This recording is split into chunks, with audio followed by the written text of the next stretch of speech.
ইস্পাত নগরী দুর্গাপুর, বাংলার গর্ব, বাঙালির গর্ব, যার ভিত্তি স্থাপন করেছিলেন প্রয়াত বিধান রায়। সামনে ভোট, ইস্পাত নগরীর সময়টাও কি ইস্পাতের মতো কঠিন হয়ে উঠেছে, নাকি আছে বেশ নরমই? আর মানুষের মন, ভোটের হাওয়ায় সেই মনের পাল্লা কোন দিকে নড়ছে? এই বিধানসভায় তাঁদের রায় কি বলবে, জানবো আজ সারাটা দিন ধরে। আজ আমি ঘুরে দেখব দুর্গাপুর পশ্চিম বিধানসভা কেন্দ্রের হালচাল। চলুন দেখা যাক।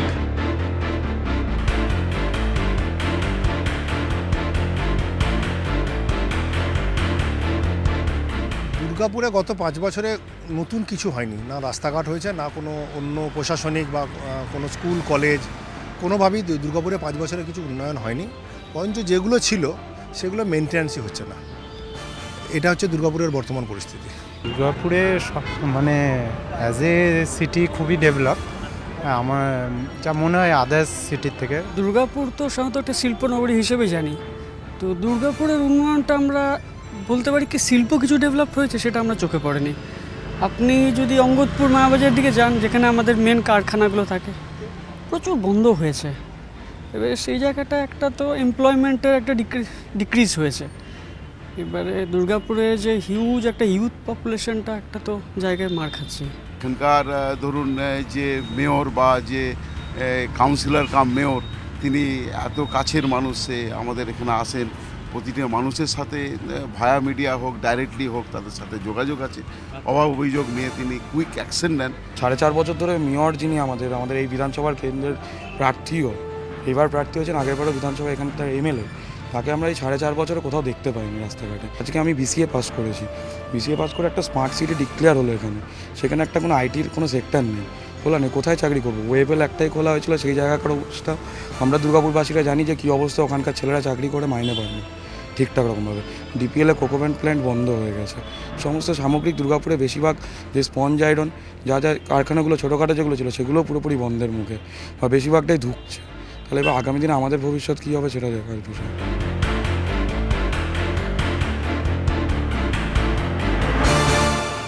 আমরা চলে এসেছি শর্মিষ্ঠাদির কাছে। তিনি ডাক্তার এবং এই দুর্গাপুর শহরে 26 বছর হলো আছেন। তার কাছে জানবো দুর্গাপুরের স্বাস্থ্য পরিকাঠামো ঠিক কোন জায়গায় দাঁড়িয়ে। স্বাস্থ্য পরিকাঠামোর উন্নতি তো কিছু হয়েছে, যেমন আমি অনেক দিন সরকারি হাসপাতালে ছিলাম, আমি শারীরিক কারণে ছেড়ে দিয়েছি কিছুদিন। যেমন সরকারি হাসপাতালে ডায়ালিসিস ইউনিট হয়েছে, নিওনিটাল ইউনিট হয়েছে, ক্রিটিক্যাল কেয়ার ইউনিট হয়েছে এবং পরিষ্কার পরিচ্ছন্নতা হয়েছে, সেগুলো কাজ তো হয়েছে। সরকারি হাসপাতাল পরিস্থিতি বলতে ইএসআই তো ঠিকমতো সব কিছু মেশিনারিই নেই, মানে একটা কোনো রকম পরীক্ষা যদি করতে হয়, কোনো রকম হেলথের যদি কোনো রকম পরীক্ষা হয়, সেই পরীক্ষা করার মতো কোনো রকম সিচুয়েশনই নেই সেখানে। হেলথ সিস্টেম মোট ভালোই আছে, কোনো খারাপ কিছু নেই। দুর্গাপুর অনেক ভালো হেলথ, অনেক বাইরে থেকে এখানে আসে ডক্টর চিকিৎসা করাতে। সরকারি হসপিটালে গেলে যদি পরিচিত থাকে তার চিকিৎসা সেরকম হয়, যদি পরিচিত না থাকে তার অবস্থা খারাপ, তাকে বাইরে ডাক্তার দেখাতে যেতে হয়। আপনার চিকিৎসার ব্যবস্থা কীরকম? হ্যাঁ, ওই একদম বিধাননগর, এছাড়া কিছু সমস্যা নেই। আমাদের তো কোনো পিএফ বা ইএসআই নেই, আমাদের যে কোনো প্রাইভেট কোম্পানিতে যেখানে কাজ করি সেখানে তো সেসব কিছু আমাদের পাওয়া যায় না, অথবা আমাদের বিধাননগরই পৌঁছে গেলে মরতে হয়, এর বেশি কিছু না।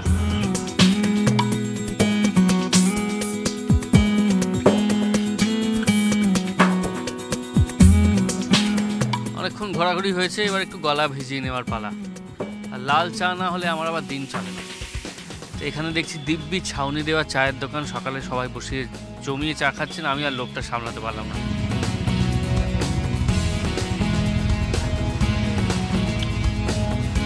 অসামান্য চিনি তো আছেই, তার সঙ্গে এক টুকরো আদাও রয়েছে, গলা বেশ চনমন করে উঠছে। আমি আদার ব্যাপারই জাহাজের কারবার বিষয়ে জানতে বেরিয়েছি, আপাতত চায় আদা পেয়ে খুব ভালো লাগছে। মহিলাদের নিরাপত্তা নিয়ে গোটা পশ্চিমবঙ্গে একটা টালমাটাল জায়গা তৈরি হয়েছে। দুর্গাপুর শহর, দুর্গাপুর আপনারা কীরকম, কতটা নিরাপদ বোধ করেন আপনারা? আমাদের শহর খুবই ভালো, খুবই শান্ত, আর আমরা খুব ভালো আছি। মানে মহিলা হিসেবে আলাদা কোনো নিরাপত্তার অভাব? হ্যাঁ, এই 5 বছরে আমরা মোটামুটি খুব ভালোই আছি। আচ্ছা, আগে হয়তো একটু অসুবিধে ছিল, খুব দুর্গাপুরে আমাদের চিরকাল যে খুব একটা আমি অন্তত দেখিনি। যাই হোক, তবুও আগের তুলনায় এখন আমরা মানে এই 5 বছরে খুব ভালোই রয়েছি।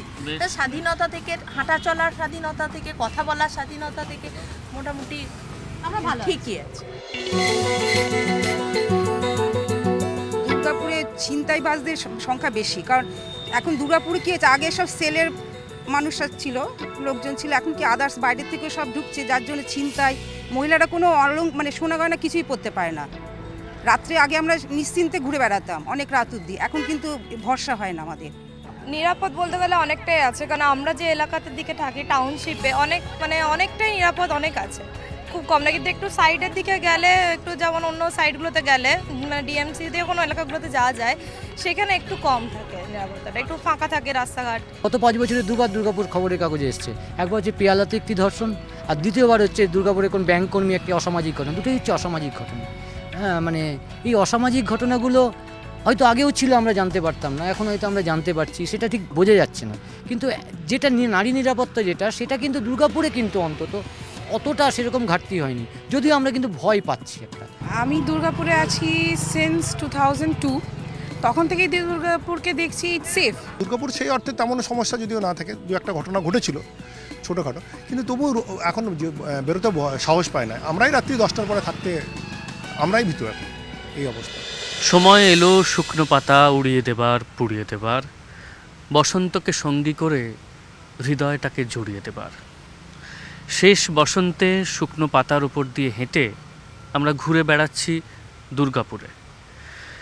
বসন্তের নিয়মই এমন, সে পুরনোকে অস্বীকার করে, নতুনকে ফুটিয়ে তোলে। সেরকম দেখতে গেলে রাজনীতির নিয়মও তো তেমনই, পুরনোকে খোল নলচে বদলে ফেলে নতুনের চেহারা দেওয়া। আমাদের রাজনীতি কি সেটা পারছে?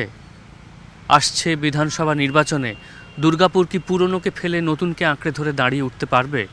এইসব প্রশ্ন নিয়ে আজ আমি ঘুরছি দুর্গাপুর পশ্চিম বিধানসভা কেন্দ্রে।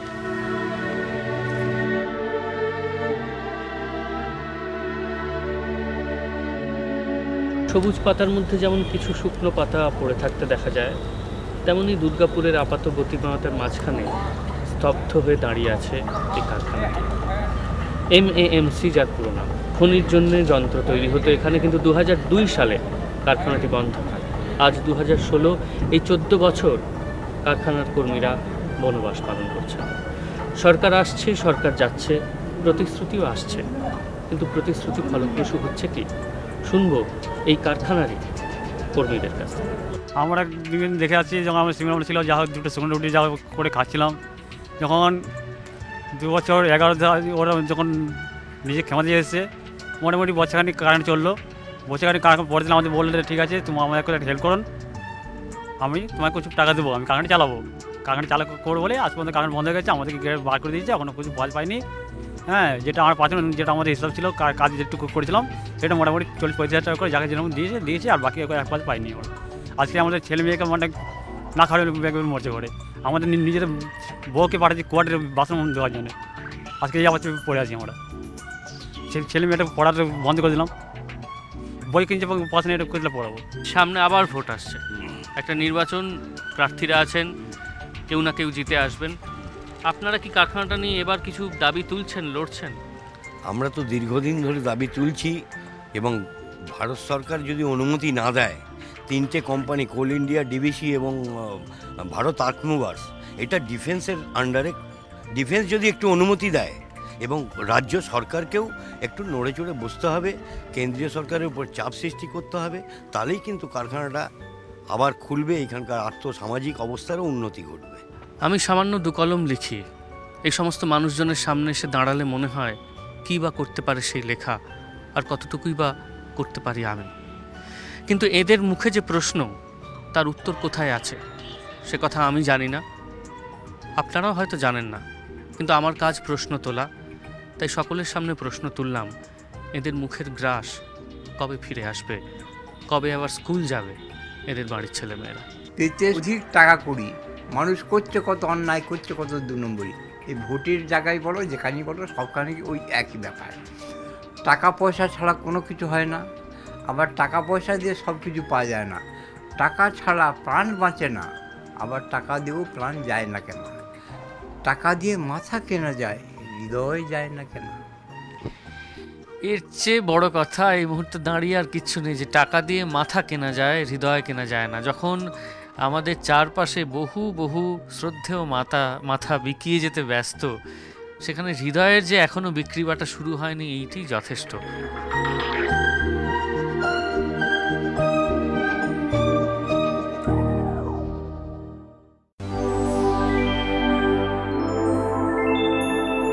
এখানে কি চায়ের আড্ডায় আপনারা রোজকার সদস্য? মোটামুটি রোজকার সদস্য। কতদিন দুর্গাপুরের সদস্য কতদিন? দুর্গাপুরে আমরা এই নন কোম্পানিতে এসেছি 1985 সালে। আচ্ছা, এখানে এসেছি, এখানে বাড়ি ঘর করে আমরা সবাই একসাথেই থাকি।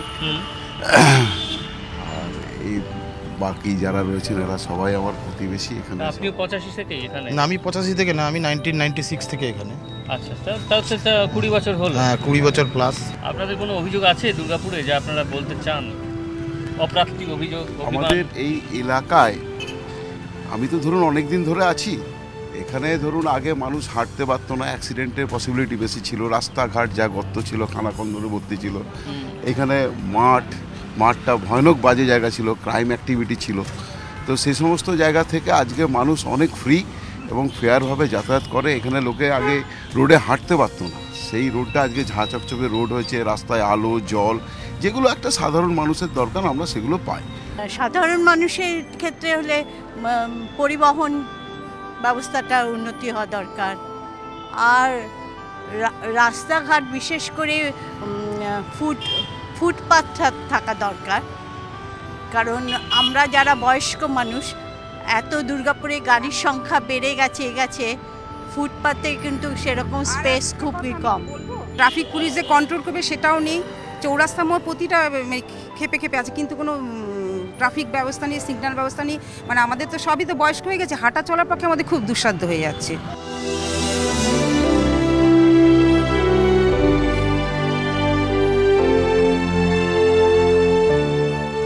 আমাদের তো জলের জন্য তো অনেক, আমরা পলাশডিহাতে জলের জন্য বাড়িতে বাড়িতে পাইপ লাইন দেওয়া হয়েছে, কিন্তু জলের তো আমাদের ভীষণ কষ্ট। আমরা সারাদিন খেটে খুঁটে আমরা ঠিকমতো জল ব্যবহার করতে পারি না। পানীয় জলের কথা হ্যাঁ পাচ্ছি। দেখুন দুর্গাপুরে অনেকগুলো সেকশন আছে, আমিও পার্টিকুলার যেই সেকশনে থাকি সেই সেকশনে হয়তো পানীয় জলের ব্যবস্থা বলুন বা সব কিছু হয়তো ঠিক আছে, কিন্তু আমার আত্মীয়রা হয়তো অন্য সেকশনে থাকছে, তাদের একটু অসুবিধা হচ্ছে পানীয় জল নিয়ে, তারা অভিযোগ জানায়। মানে পার্টিকুলার এরকম কিছু কিছু জায়গা আছে দুর্গাপুরে যেখানে পানীয় জলের সমস্যা অবশ্যই আছে।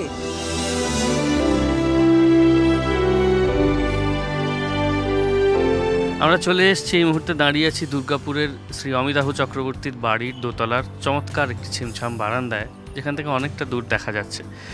অমিতাভবাবু 4 দশক ধরে এখানে আসেন এবং একজন প্রতিষ্ঠিত জনসংযোগবিদ। তাঁর চোখে দুর্গাপুরে এই গত 5 বছরে কতটা বদলেছে, কতটা উন্নয়ন হয়েছে, একটু জেনে নেব। আমাদের রাজনীতিবিদদেরকে এখন আরও একটু গভীরভাবে ভাবতে হবে যে উন্নয়ন নিয়ে, অর্থনীতি নিয়ে আমরা কতটা আগ্রহী, অথবা শুধু রাজনীতি নিয়েই বেশি আগ্রহী। এই সময়টা এসে গেছে এবং সবাইকে এটা নিয়েই চিন্তা করতে হবে।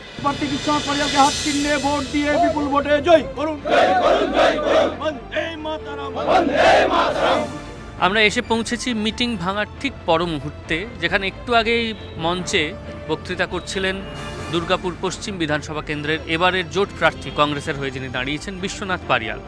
একটা বিষয় জানিয়ে রাখি কথায় যাওয়ার আগে, যে কিছুদিন আগে পর্যন্ত তিনি ছিলেন তৃণমূল কংগ্রেসের অংশ এবং তাদের হয়ে কাউন্সিলর পদেও বিরাজ করেছেন।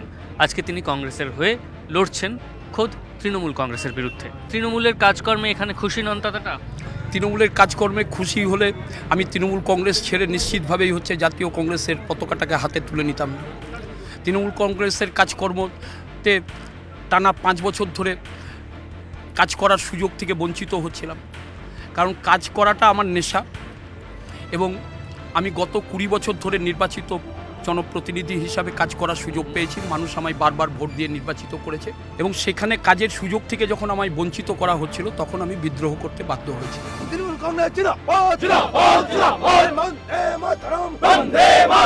বিধায়ক তহবিলের যে অর্থ গত 5 বছরে কোন কোন খাতে ব্যয় করতে পেরেছেন বা কি কি উন্নয়ন আনতে পেরেছেন? আমি প্রায় সমস্তটাই খরচা করেছি, কিছু রাস্তাঘাট করেছি, কিছু ড্রেন করেছি। আমি বিশেষ করে নজর দিয়েছিলাম শিক্ষাক্ষেত্রে ইনফ্রাস্ট্রাকচার ডেভেলপমেন্ট করার জন্য বিভিন্ন স্কুলকে 50,000 টাকা থেকে 10 লক্ষ টাকা পর্যন্ত অনুদান হিসেবে তাদের হাতে তুলে দিয়েছি। জোট হোক, ভোট হোক, যা হোক, আপনি আশাবাদী? আমি আশাবাদী নয়। আপনি নিশ্চিত? আমি শুনুন, জনসাধারণ এই কথাটা বলবে এবং সেই জনসাধারণ সে পালসটা সেটা দেখুন। একটা কথা বলি, একটা যেমন ভাত টিপলে বুঝতে পারা যায় হাঁড়িতে ভাতটা সেদ্ধ হয়েছে কিনা, তেমনি জনগণের অ্যাটিচিউডটা দেখলে বুঝতে পারা যায় যে জনগণ কি চাইছেন।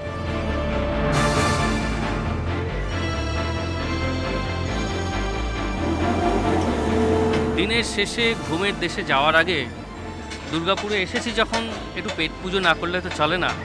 সন্ধেবেলা জমজমাট চত্বরে গন্ধ নাকে এলো, খুব লোভী মন, নেমে পড়লাম পাওভাজি খেতে। দুর্গাপুরের মানুষজনের অনেক স্বপ্ন রয়েছে, আছে বহু প্রত্যাশা। মেয়ের 19 তারিখ কি সেই সমস্ত স্বপ্ন পূরণ করতে পারবে, সেটা দেখার জন্য আমাদের অপেক্ষা করতে হবে সেই দিনটা অবধি। ততক্ষণ চোখ রাখুন এবিপি আনন্দে, আর আমি চোখ রাখছি আমার পাওভাজিতে। দাদা, একটা পাওভাজি হবে নাকি?